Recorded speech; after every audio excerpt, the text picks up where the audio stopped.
We've been dancing around. All right, we've got the smaller devices, the IoT chip, the Android phone. Let's get to the cloud. What's this look like when we actually go and we take a look at getting into a real server, right? A server, right? Say it right, Jeff. Something that looks like a server. We have an Amazon instance out here that I can connect to. And this is running on a Windows server, and this is running on IIS. Okay. So that shows that as well. I'll look first at, I guess we'll look at that JSON querying, right? There was some interest in that JSON. Yeah.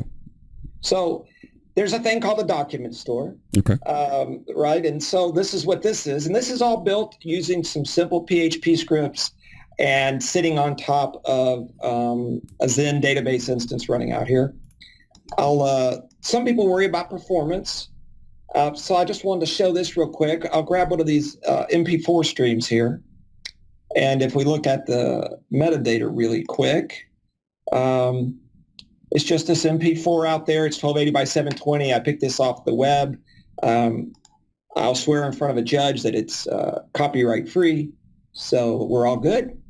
And we'll just download it here. So in this case, we're streaming straight off that Amazon instance using PHP.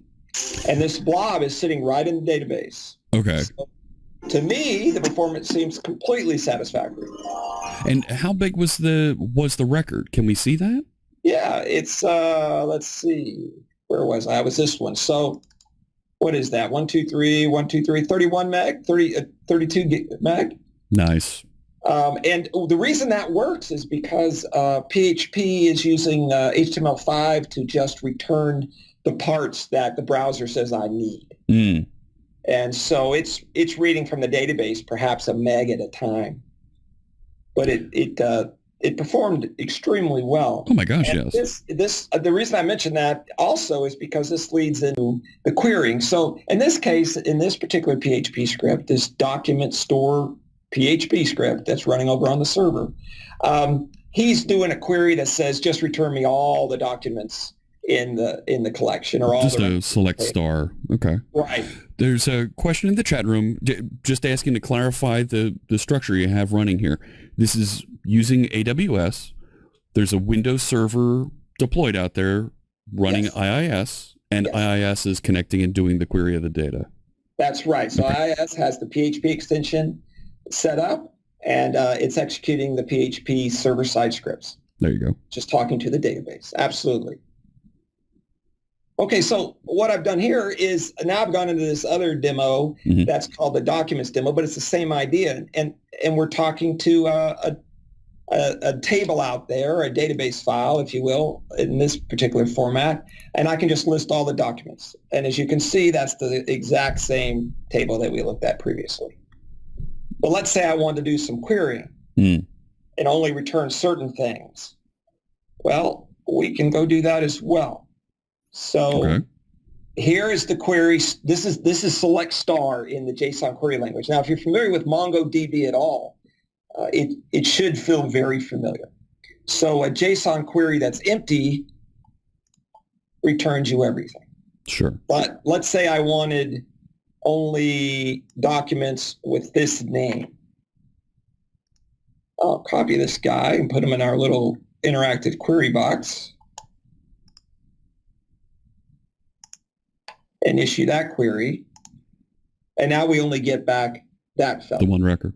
Yeah. And he is there. We have a query parser. We have a JSON parser and a JSON execution parser execution engine down in the database engine. So this is all happening server side. So the client is submitting this query saying, I want to run it on this table. That all happens on the server. And then we just return back the answer of that query. And it gets fancier. Like we'll do one fancier one here. So this is, I want the name that's in this set of names. So you can imagine what's going to happen here, I bet. Sure, we should get those two back. Absolutely. But and there's the two we get back. Right. The interest here is this is querying that JSON field. This is going through and looking at the fields inside of it. Right. So we'll look at the JSON here for this guy real quick. It is running that query against the JSON of every record in that collection or in that table. And here's the name field, and here's the value, and that value satisfied the query. Oh my gosh. So, all right, Fuel Snable has a size and performance type question. Okay. Fuel Snable says, I have petabytes of compressed JSON documents with a chaotic schema at work. Is that a scale Zen is meant to handle as well? What are the storage options, as petabytes cost quite a lot to store?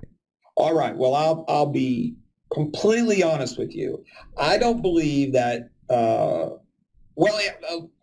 It depends on your response requirements, right? I mean, if this is the kind of thing you're going to want to report at night, and you don't really need a real-time, any kind of real-time response, I think we would be just fine. If you needed a real-time response, kind of a transactional atmosphere there, you're going to have to look at something, either one of our more powerful products or perhaps MongoDB. Because MongoDB is more designed to scale out well, right? Sure. Whereas I believe they would be overkill for the kind of environments we want to run in, and we're not really up to running in the kind of environments they can run in at the large scale. Sure. The goal here is to be able to run with a smaller footprint, and you're not necessarily looking at giant scale like that. That's correct. Now, we did run this against. We downloaded, I think there's a public domain version of the IMDb database. Oh, yeah. And we did run some queries against that. And I can't give you any numbers. I'm not prepared. I don't have a chart for that. But we were very pleasantly surprised with it. And I do believe it is because it all happens inside the server. It's a very, very, very fast process. And the parser is actually written in C. The parser and the executor is only a few hundred lines. It's very fast. Nice. Hugo suggests another great use case. Copy the data file over to a number crunching CPU-laden report generator. Yeah. Oh my gosh, yes. Sure. If you've got all your little devices, if you've got Windows applications, you've got Android applications that have Zen databases they're storing locally, synchronize them out to, some big report generator machine and let it crunch through it all. Oh my gosh, yes. Yeah. Okay. So, I mean, this is really cool how you're able to search through and interact with the JSON, and this is running, is this a big machine that's running out there on AWS, or do you have it running on something I think it's a little more modest? It's an Amazon small instance. So what is that? 2 processors, maybe? Okay. I don't know, 4 gig of RAM. I can't even remember. It's been out there humming along for so long, we've all kind of forgotten about what it was. Hang on. So 4 gig of RAM, just to call back to the Jetson device. The Jetson device had 16. Oh yeah, the Jetson device is much more powerful than this. Yeah. The Jetson device actually spends, in that little demo I ran, each update was 200 milliseconds, and I have some numbers on that on the status. It was spending over 100 of those milliseconds doing the facial recognition. Everything else was basically free. Oh my gosh. Okay. Wow. The database performance is really great. Fuel Snable asks, can you store the Zen database files on cheaper storage like S3? Sure. They are just file system, OS file system files, just like any other file. So we can get at it. We can run off a thumb drive. I mean, we do not care. We're not that low level. It doesn't matter to us. It really says something about the portability of the database files and the database structure, that it's files and all the OSs know what files are. Exactly. Very cool. And I'm just reading through some more of the chat room here. Just beware of IOPS if your builder restricted on that metric. True. Yeah. That could definitely be an issue for folks. Another person here, Boom Boom, says, I've dedicated on-demand report generators for their project at work. That's not a bad architecture either. When you start pushing around database files and you're going to deploy, to have it sit there on an on-demand report generator, spin up because new files arrived. Oh my gosh. That's a great question. As a matter of fact, one of the products we introduced a couple of years ago is a a dedicated SQL report engine. And he's designed for that very thing. You spin him up or he sits on another machine, and he's a SQL engine built on top of a cache engine. And so you point them at your main database and you run your queries, which are by, if not completely, they're by and large read only. And it runs just as fast as it would if it were local, if you have any kind of network speed at all. And because people had that exact desire, they didn't want to slow down their main server, and they only needed that report generator to be up certain times. So that's been a pretty big win for us. Oh yeah. So along those lines, Hugo goes on to ask, does Zen run in memory as well, or is it strictly with file system? Well, it's both. It'll take over as much of the machine as you tell it to take over as far as RAM's concerned. By default, I believe we take up to 60% of the RAM. Okay. That's configurable. And so everything you do is cached. But if you run out of RAM, we will start moving things to disk. Okay. If you do transactions and you complete transactions, we'll write them to disk for you, because that's part of the guarantee, the contract we have with you. So it's both. It's not purely one or the other. Nice. Tune it as needed. Yes. Yeah, Hugo says that's very nice. That's an even better solution. Cool. Glad we answered your question, Hugo. DevLead asks, can you pass the database as a stream to the engine? Then you'd be able to use memory streams, blob streams, file streams, those architectures that we have in C# and .NET to be able to pass around files as a byte array. Can you load into the engine? What I would do in that case is, and we do have a customer that wants to do that. I think it fits into the question. They want to move Docker images around. Oh. And they're so concerned about their IP that they want to send encrypted Docker images up and down. So what we've suggested to them is they have a very simple SQL server. I mean, I said SQL server. Okay, that's it. I'm fired. It's on the box, and in that server contains encrypted Docker images. So you send the whole Docker image down, and when you want to run them, there's just enough code on that server to pull that out, de-encrypt it, kick off the Docker image, and then immediately that Docker engine goes away. So there's very little exposure. So I don't know if that answers the question or not. That's and definitely just thinking more at the C# API level, but I'm going to go a little bit further into what you're talking about, Tom. That feels like they're building an encrypted end-to-end Docker client and registry. Yes. Which, right, there's a whole nother thing there about having encrypted packages, not just Docker packages. I'm thinking packages that folks might use with Node.js or Python or PHP or NuGet. Have that end-to-end encrypted interaction from a registry, which is really, like you're suggesting, it's just a database, a registry is. And your client is, right, I mean, you've already got clients, whether it's NPM or pip or NuGet, that you're using or the Docker client to connect back and forth to just wrap that with a client call through the Zen, a Zen request out to that central registry.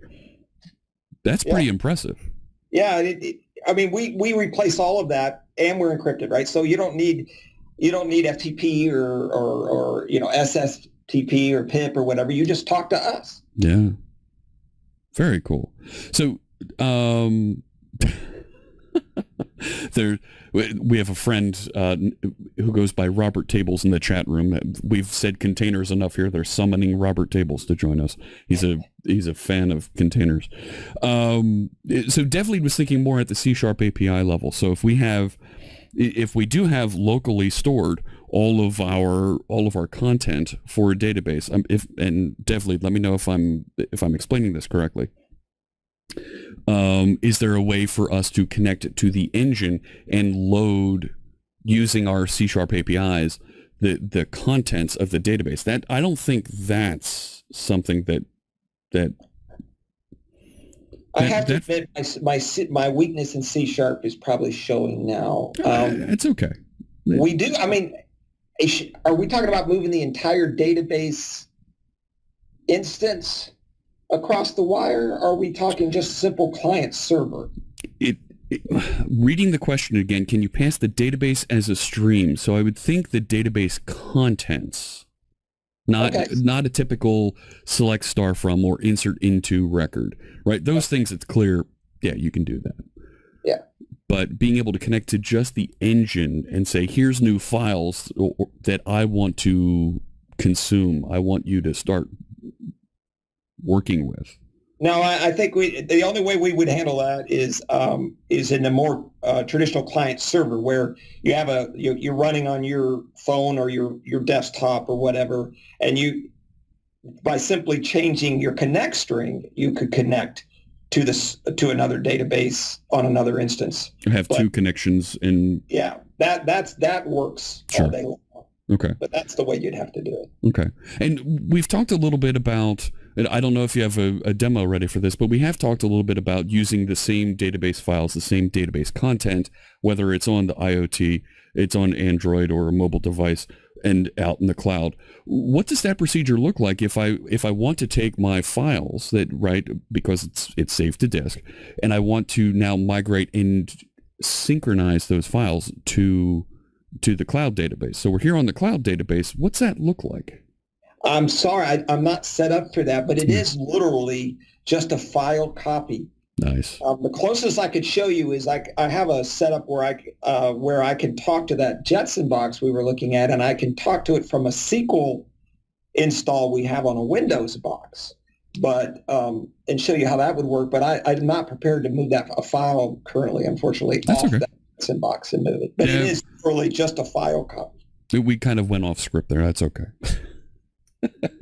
But a file copy out and mount that as another database, and at that point you've got it on the same server, and you can do the same server interactions.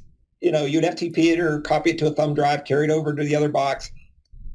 You don't even have to take it off the thumb drive. You could just tell Btrieve, I want to open a file up that's in D:/whatever, and you can see the file. And you could run the same scripts that you were running on your other box on that box, or a new set of scripts. The schema and the data completely preserved. Nice. Oh, that's great to see. So, chat room's gone quiet on me for all of a sudden. They were all asking all kinds of great features, questions here, and they've gone quiet. Are we still there, chat room? Let me know. My gosh. There we go. The hamster wheels are all spinning, says Hugo. Yeah, we've got them thinking. So, very cool. All right. We could look at some source. So can we take a look at what the PHP commands look like to interact with? Sure. So here's a really silly demo. It was the first one I ever wrote. And it's asking a database to find the square and the square root of a number. So there, we have this hypothetical machine that can't do squares and square roots, right? So we solve it by putting it in a table.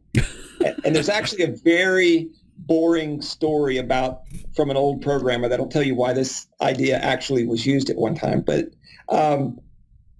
what we're doing here is we create a table, we populate it with the square and the square root of the number, all the integers 1 through 255. Okay. We do the query, and then we print out the results. And this is all using PHP. So as you saw, I just did that. I'll put another number in here. Bam. Okay. Sure. So we'll look at the source code real quick. Now, before I had been showing you things that were wrapped in something called collections and documents. Sure. That's a wrapper. That's like one level higher than the base API. And so we're going to be looking at the base API here. So here's the file. This is something we call a URI, and this is great for when you want to write a program and you want to be able to change what server you're pointing at. So if I wanted to run this as a client server, I would literally just change localhost to be, Tom's desktop or something. Sure. Someplace else on the network. This could also be /user//user/Tom/ square roots, or C:/, right? I mean, it literally could be anything. We scroll down here. This is all PHP kind of parsing, right? I'm getting the value off the command line. And then here's the client. So we create a Btrieve client. This is the identifier, so that if I want to do any kind of debugging or performance analysis on the server, I'll have that ID, and then I can refer to that ID when I'm looking at the performance on the server side. Okay, that's a client ID. Is that something you make up, or it's issued to you by the server? I make that up, and then the server tacks a little extra on it, and then it keeps track of me, and so it knows I'm talking to it as opposed to somebody else. Okay. And then I create a file attributes object, because remember, I'm going to create a file. So we create a file attributes object. This is going to be the record length. I set the record length, and then I create the file. And I'm saying here that I don't want to overwrite the file if it already exists. Okay? Sure. Okay. So there's the file create. So at this point, we've created a file with that record. Now, you notice there's no schema. And that's because Btrieve, the NoSQL side of the product, if you will, is schemaless, in that it doesn't have to have a schema. I'm just saying I have records that are this long. That's it. And those can be variable length, which they are in the case of CLOBs and BLOBs. Now I'm going to create a file instance, and I'm going to open the file. So you can see I pointed at the client instance, and I'm opening the file with that file name we mentioned. Yep. I'm going to open it normally. And scroll on down here. This is where I'm writing those values in that I mentioned, the square and the square root. To initialize that table. Right. Initialize that table. So there's the record. And then here's my file record create with the record. Yeah. And I'm going to index this, because remember, you're going to give me a number and I'm going to look that up. So I don't want to do table scans. So I'm going to put an index on this table. So we call those keys. So I create a key segment, because an index can have multiple key segments. The field, that the offset in the length, these are 1 byte integers, because I'm only doing 1 through 255. Sure. It's an integer. So I set the key segment to be that, and then I say, okay, I'm going to create an index attribute. It's going to look kind of long-winded here, but stay with me, it'll be clear. So we created a key segment that was a 1 byte integer. Now we're saying we want an index on that key.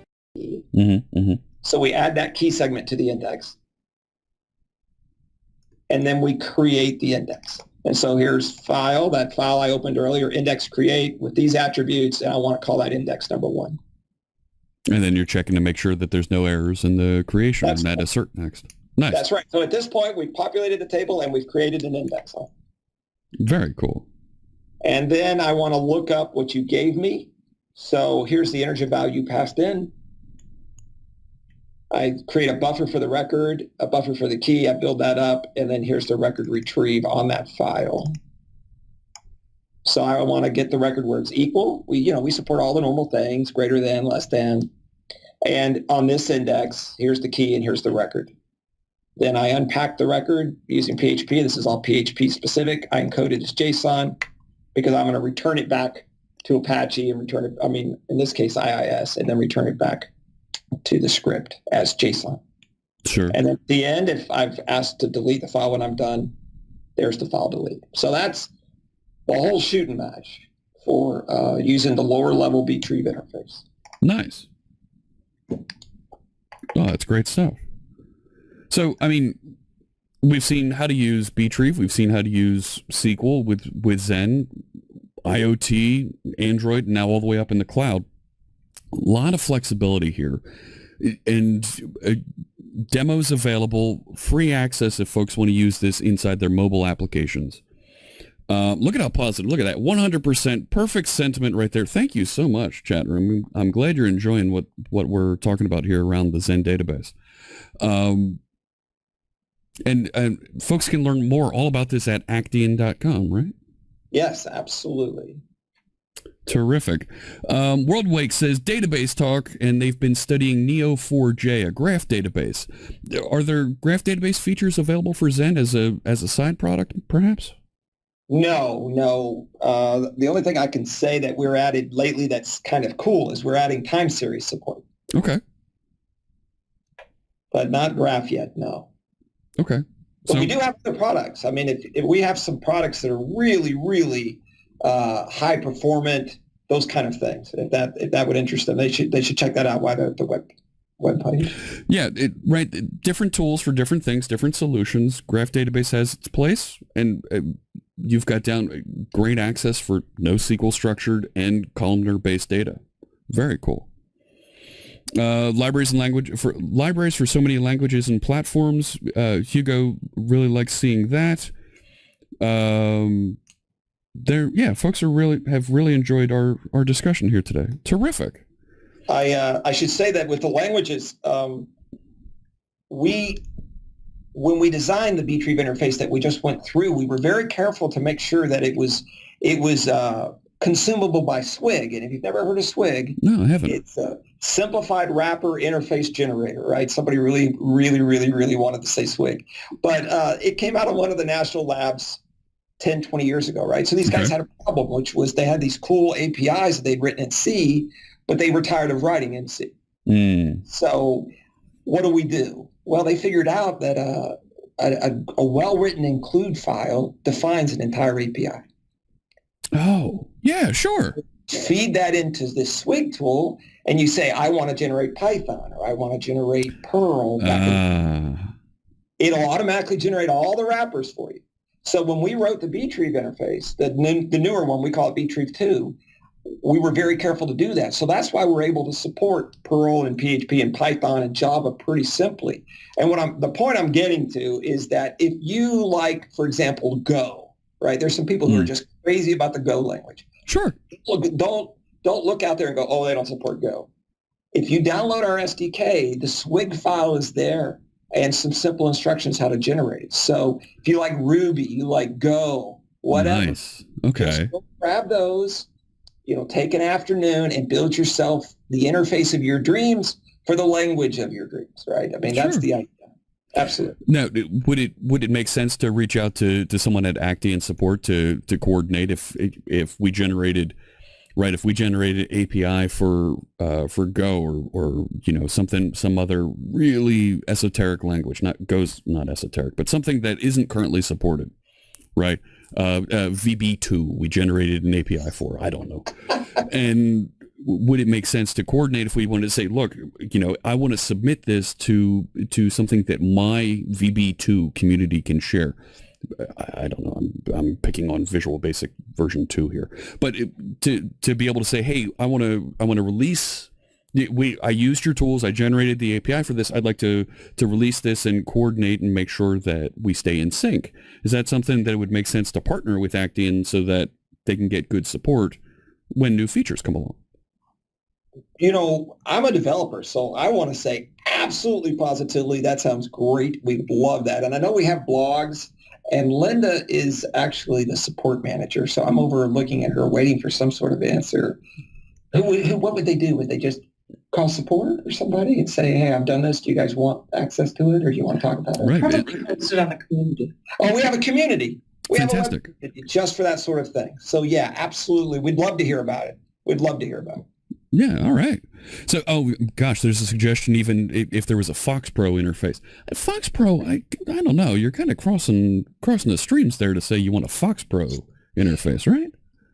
Yeah, you know what? Go to the Swig page. If you Google for Swig, you'll either get beer drinking or the right page, and they may have one. Who knows? Kate's asks, in terms of the underlying file system, here's a good performance question. Are 10,000 RPM drives feasible, or should they look to keep everything solid state? I think solid state's the way to go these days. Well, I mean, once again, it's always about what performance do you need and what's your budget, right? I mean, that's the only answer I have. Now, in the database world, I mean, we support if you use transactions and you ask for logging, which is an option, we do support putting the logs on a different drive than the data. So in that case, I might put the logs on an SSD. Mm-hmm. And then if I have a lot of data, I might buy some huge old slow 1700 or 5400 drive and just shove it all out on that, right? And take the money and go take the kids to the movie or something, right? I mean, sure. Right. Sure. So what you want to do. Sure. Especially when we're talking about the smaller, right, the edge devices, put it on the solid state, the SD chip that might be riding on one of those, the M.2, whatever, NVMe that's inside that device. And then yeah, when you do your sync, when you need to ship it somewhere, I agree with you. You've got a big cabinet somewhere loaded up with those spinning Rust drives and keep it on cold storage out there. It's right? a great question because, like you said, the Jetson just has an SD, right? So it's a perfect example of doing some analytics and storage locally and then just shipping what you need to upstream. Yeah. So really good questions here. Thank you so much. Oh, Hugo linked to swig.org for us. Oh, thank you. Thanks so much. Is that it? Yep. Simplified wrapper and interface generator. Thank you, Hugo. There you go. And I can see the website is fresh out of 1994. Oh my goodness. Well, now you have to be careful because, sometimes Google will send you to Swig 2.0, right? And they're up to 4.0. So you got to kind of be careful where you go. But absolutely. I don't think they spend a lot of time worrying about their web design. I like to say we're developers. We don't do web design. We just put data out there so other developers can read, and it's in black and white like the screen we see here. Oh my goodness. Yes. That's terrific. All right. Well, I don't think we had. I think that was the end of the demos we wanted to show. Is there anything else we want to call out to here? We want to make sure that folks know about regarding Actian. I don't know. I don't think so. I think that's all I have for you today. Yeah. You know what? You and I, we've been around this industry for a while. There's a question that came in from somebody who's in their mid-20s asking, what do you think about, right, as experts that have been around this industry for a little bit, the question is, what do we think of coding boot camps to make a career change in your 20s? You know what, Tom, I look at I don't know about you, but the only thing that I've seen in this industry is there's constantly change. And you need to learn the next technology in order to advance your career. I've had to learn new technologies between my 20s, my 30s, and now into my 40s. You need to be able to shift and go with them. So if you're taking a coding boot camp in your 20s, that's great. But and you'll find a job in your 20s. But when you get into your 30s, you're going to have to learn the new technology that comes out then. Absolutely. I think it's a great idea. I mean, if you've got a knack for coding, the only thing that changes is the language and are we doing web design or are we doing back end? You go through phases and languages changes, but the group of skills you get for how do I attack this problem and do I enjoy solving problems? If that never leaves you, you just, like you said, you just got to learn whatever the language of the decade is, and you're good. And then you have products that are going to help you along the way that are going to try and keep things concept compatible, like Actian Zen, like some of the operating systems we use, the programming languages we use. They're going to try to advance and keep up features with whatever that next thing is. I make this joke, Tom, and tell me if it's completely out of line. I'm not going to use a VR headset until I can put Excel spreadsheets virtually on the walls everywhere and do my accounting. You know what I'm saying? I need to take my accounting to VR, and then it's ready for me. Same types of thing. That would be awesome. That's right. What is the language of this decade? I don't know. The programming language of this decade feels like we're in JavaScript. Node is right, and there's Node APIs for Zen as well, right? For JavaScript? Yeah. Well, we haven't done it, but I do know that Swig supports Node.js, so server side should work. Yeah. There you go. I haven't done it personally. I tell you what, I just learned JavaScript maybe a year ago. I just started writing in JavaScript because I wanted to do some cool stuff in web pages, and I found this 30-year-old engineer and said, help. And he said, you need to learn JavaScript. There you go. That's what I did. So that's a good example of what you were talking about before. Yeah. Got to learn something new. A lot of people really like Python. Yeah. Or server-side scripting. Absolutely. And I've really fallen in love with it. It's you can do so much with so little. It's very comfortable. I'm almost tempted to try Python, really big with Jupyter notebooks, right? We can run a notebook inside the browser. I'd be curious if I could take a Jupyter notebook and almost generate on-the-fly reports from my Zen database. Why not? I haven't done it. I don't know why it wouldn't work. Yeah. So, JavaScript is of many colors, no question. Yeah, absolutely. What's the language of the next decade? People are asking. Well, we can talk about that another time. I'm not sure. Python, like you're saying, is a complete guess. So who knows? Exactly, right? I even work with people that write languages, and they're not even thinking about the language of the next decade. That's an interesting question. I think those things have a way of figuring themselves out, right? Sure. Yeah. Sure. Someone's holding out here for a COBOL resurgence. Now that's just wrong. I was wondering when COBOL would come up. I almost said it, but I bit my lip. No, there you go. Well, this is great, Tom. Thank you so much for sharing. Let me go back here into the